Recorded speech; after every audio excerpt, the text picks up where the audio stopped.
Dutch Sawyer. And Harry Dutch, one day, here comes Homer Van Meter after this big shootout with John Dillinger, and he comes to Homer Dutch, and he says, Omaha Dutch, he says, Omaha, listen, I got $10,000 cash. Would you hold it for me until things cool down? Now, you understand, he's a bank robber, so he's not going to put the money in the bank, because there'll be another bank robber who will come along and rob him. So he gives it gangsters, right? So he gives it to the gangster. Harry Dutch Sawyer immediately calls the police. He says, guess who's in town? And the cops say, who's in town? He says, Harry, Homer Van Meter. And they say, oh man, where is he? We'll go get him. Get him and kill him. He said, wait. He said, he's giving me $10,000. Está muy descuidado los freeways, los jardines. You just watch. No, está muy descuidado, ¿no? Como que no lo limpian. Try to arrest him, and in the process, shoot the hell out of him. And then we'll split the $10,000. 2 weeks they watch Homer Dutch. Tiene cosas históricas, pero tiene cosas. Finally, he's right down where that McDonald's was, and he's buying a car. Now, we built special cars in Minnesota. Okay, they had bulletproof glass and thick steel and the rest of the stuff, but they had an extra little lever on the dashboard.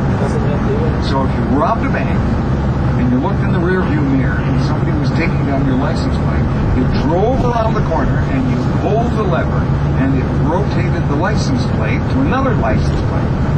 It's pretty good. We did good business in St. Paul here. So he was going to buy a car. The cop said, hey, Homer, you're jaywalking. Well, he pulls out a gun, he shoots at them, they shoot at him. They get him in the corner up there, in the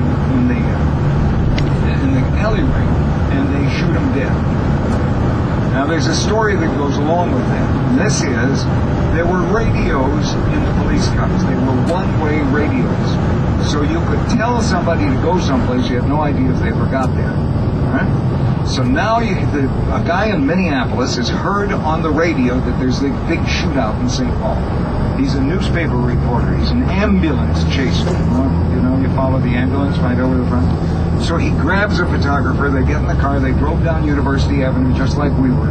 It took them half an hour to get over here. They pull up at Marion and University where the shootout's supposed to occur. There's a whole gaggle of people up in the corner.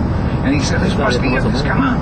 So they go up. They elbow their way through the crowd. Who is it? Well, it's Homer Van Meter. Oh, man, this is great. This is the end of the gangsters. They elbow. They get all the way through to the crowd. And the crowd is standing around the circle of the blood. But there's no gangster. And the reporter says, where do they go? And everybody points to the end of the alleyway, and there goes the coroner's one. Oh, man, caused this big story. The photographer is all just really bad. And the reporter said to no big sweat. He said, I'm going to lay down in the blood. I'm going to pull my hat over my head. I'll pull my coat up like this. He said, you take some pictures, nobody will know. So they did. Okay. About this same time, there is a lady about 2 blocks away from the incident where the thing happened. And she's awakened by all the shooting. So she gets up, she gets dressed as best she can, puts on some makeup, puts her dress on, comes through. She elbows her way through the crowd. Who is Homer Van Meter? Oh, man, it's going to be great. I'm in history. She elbows her way through, and there, she gets through the crowd. There is a body laying in this pool of blood, and a newspaper photographer taking pictures. Oh, this is history. And all of a sudden, the body says, okay, let's go, and gets up. She is so terrified, she passes out, falling on her face. She breaks her false teeth. Okay? About 3 months later, it's exposed that this is a fake picture, so she sues the Minneapolis newspaper for $300 for a new set of false teeth.